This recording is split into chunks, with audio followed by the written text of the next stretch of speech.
I found messages on my girlfriend's iPad that make me think she's planning to leave me for her dying ex, and now I'm seriously considering leaving without saying a word. I, 28 male, saw their messages last week and I haven't been the same since. I borrowed my girlfriend's, 26 female, old iPad for work purposes and her Facebook account was still logged into the device.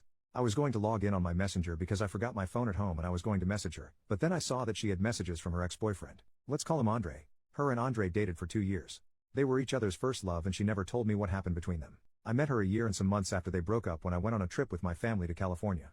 I didn't know anything about him other than the fact that they dated sometime in high school and college. When I met her, we instantly hit it off. She showed me around LA and me living in Australia wasn't a problem. We were in a long-distance relationship for a year until I saved up enough money to move out of my country for her. Other than that, it took me months to look for a job in Los Angeles so that I would be financially secure when I got there. 3 years later, we're still going strong. Or so I thought. When I clicked on their conversation out of curiosity, I immediately noticed the kiss and heart emojis. Right then I knew what was happening. I don't want to go on about the details, but the only message that stood out was her talking about leaving me for a few months so that she could take care of him. He has cancer, it's at stage 1 but he reckons he's going to die. On one of his messages to her, he asked if she would visit him in his house. And I'm pretty sure she did because they mentioned how they had a great time together and that it was good to catch up. Well, it's been a week since I found out. She doesn't know that I know, or that I took her old iPad out of its box and that I had spent 2 days reading their messages. She has no idea at all. She thinks everything is okay between us, but I actually want to cry for a long time and I want to physically hurt myself. I have no friends in LA, all of them are back home and they're all living their own lives now. I don't want to talk about it to anyone because thinking too deeply about it hurts. I guess when it all comes down to it, she never really loved me and I'm still trying to accept that. I think that's the part that is hurting most. I don't know how to approach this. I have written my resignation letter for work and I have messaged my parents that I was going to go home sometime next month. I did both when I was extremely upset. I just need advice on how to approach this. I don't want to talk to her about it, at all. I can't even look her in the eye without wanting to break down. Please help me on what to do and how to approach it correctly. As of now, I'm thinking of leaving while she's at work. Update, I finally talked to my girlfriend about it and unfortunately, she is now my ex-girlfriend. A lot of things that I never expected to happen did happen in a span of hours. As soon as she opened the door to our apartment, I could tell that she was already starting to cry. Seeing her so vulnerable like that also hurt because I didn't want to put her in that position. I had to constantly remind myself that none of this was my fault. We sat down, there were lots of tears. I thought I would be bitter, angry and that I would be screaming at her the whole time, but I just felt disappointed instead. I told her that I saw the messages and explained how I ended up scrolling through their whole conversation. She kept reasoning that she just felt sorry for him and that she didn't know how to say no to him because they go all the way back. Then I told her that we go more way back than they ever did. I was there through her lowest point. I helped her get up. She admitted that they had made love more than 3 times. I saw it coming. I had a gut feeling, but hearing her confirm it hurt so much. At that point, I was full on crying. I can't remember some of the things that happened because my mind was all over the place. It still is now. I remember telling her that I was done, that whatever we had was over. She kneeled in front of me and asked me to forgive her. I don't think I ever will. I can't tolerate people who cheat. By that point, a third of my clothes were packed up. Obviously she feels happier with him if she can do this to me. When I posted my first post, a Redditor approached me and offered me a place to stay. His place was only around 15 minutes away from ours and he picked me up. He'll also help me sell a lot of my stuff that I can't bring back home and will help me gather all my things back in my apartment. We both agreed that I don't mention him in this post.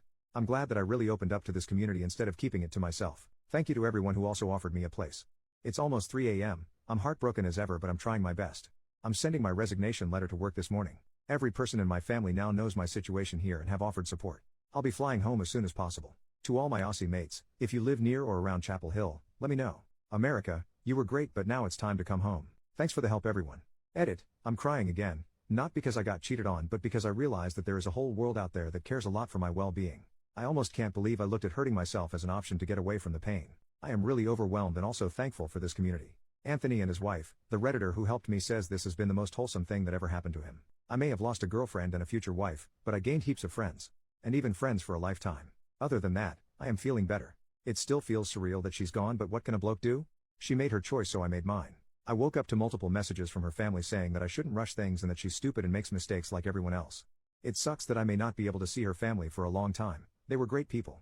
I thanked them and said that although I believe in second chances and everyone makes mistakes, cheating is a choice that jerks pick, never a mistake. My ex also emailed me around 5 in the morning.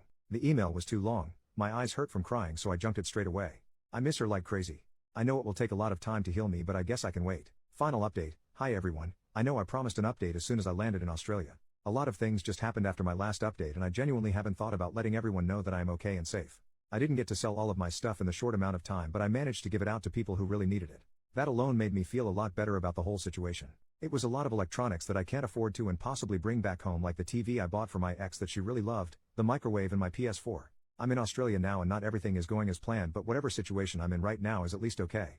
The cherry on top of all this crap is that my brother verbally abusing me over something dumb I said about the cancer guy while I was drunk. It was something like hope he dies a painful death, and it got him all worked up considering one of closest friends did die in a painful way. To cut the story short, I didn't end up going to Brisbane to live with him and am now living with my parents in Perth, unmotivated and jobless. I feel so hopeless and completely miss my ex, but I can't do anything about it other than sook. Thanks to everyone for being a friend. I'm sorry to people I disappointed and promised to see in Brisbane. I really haven't been out partying like what I thought. Bye now. Post over a year later from the OP's younger brother, Alex. My brother posted here asking for advice regarding his girlfriend who was going to leave him for his ex. I want to find the post. He passed away and I want to know why he did what he did. I have been skimming for a while without an account, putting in keywords on the search bar. I'm desperate to see, please help. I am his younger brother. He passed away to suicide 2 months ago. He moved all the way to America from Australia with his girlfriend that he met there while on holidays. They broke up because he found out she cheated on him with her ex-boyfriend. I remember when we were talking about the vulnerable situation he was in, and he told me he met some people from a Reddit relationship advice page that helped him transition from America to Australia again. He said he was also going to meet people in Chapel Hill before crap hit the fan between him and our older brother. He would have been 28 to 29 years old when he posted. Please help me, I just want to see his account. I want to know what was on his mind. I need that closure. Commenter, first off, I'm sorry for your loss. I'd be really careful reading his posts if you find them. Make sure you can handle it. I can only imagine how hard it'd be to do something like that. Please look out for your mental health. You could just make things worse by moving forward with this. I suggest you maybe discuss this with a therapist before reading into anything. You want to make sure this will absolutely help you get closure and start to heal, as much as one can. If you're absolutely sure you want to read his posts and that this will help you, not harm you, here is his posts. Alex, thanks a lot for this. I'm still trying to gather the courage to read the whole thing. It hurts to know this happened to my brother. He was a good guy, would never hurt anybody. He sacrificed a lot of things for her and I really just can't believe this. Thanks to everyone who showed him kindness when he was far away from home. Commenter, I'm glad I could help. My brother was suicidal for a long time. I remember how tough it was. He fortunately got better after some time though, but every once in a while I have nightmares that he did go through with it, and just those nightmares mess me up pretty bad. I can't imagine what it's like to actually live through that horror. I'm really sorry for you and your family. I hope the posts can bring you all some closure. Please be real careful though. If I were in your shoes, I could very much see myself getting too hung up on the content of the posts and making my mental health significantly worse. This is why I very much recommend this is something you look at with a therapist, if you do decide to open those posts up. Alex, it's really tough. Every day I was scared that something would trigger Connor to do it.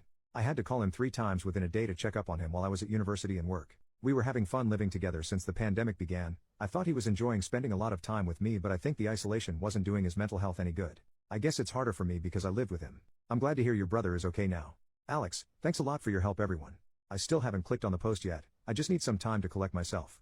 I'm pretty nervous, but my family and I have been in the dark for so long. We really need this closure. He never spoke about the situation again and I wanted to see if he had any more to say.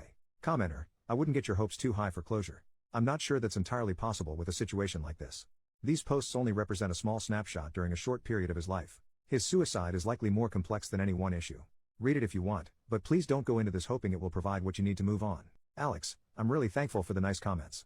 Connor was a great man and he didn't deserve any of the pain life had thrown at him. My older brother, Kurt, and I will be reading the posts together tonight. I will be deleting the app straight away to give me some peace of mind. He also had a Reddit app in his phone with a different account. I really don't know what he was doing with many accounts, but I hope I have cleared it for some people. We will read most of the posts on that account tonight too. I know he was much more active on that one. I will not be telling my parents about this, they are already going through enough pain as it is. No one should have to go through the bouts of burying their own kid. Much love, Alex.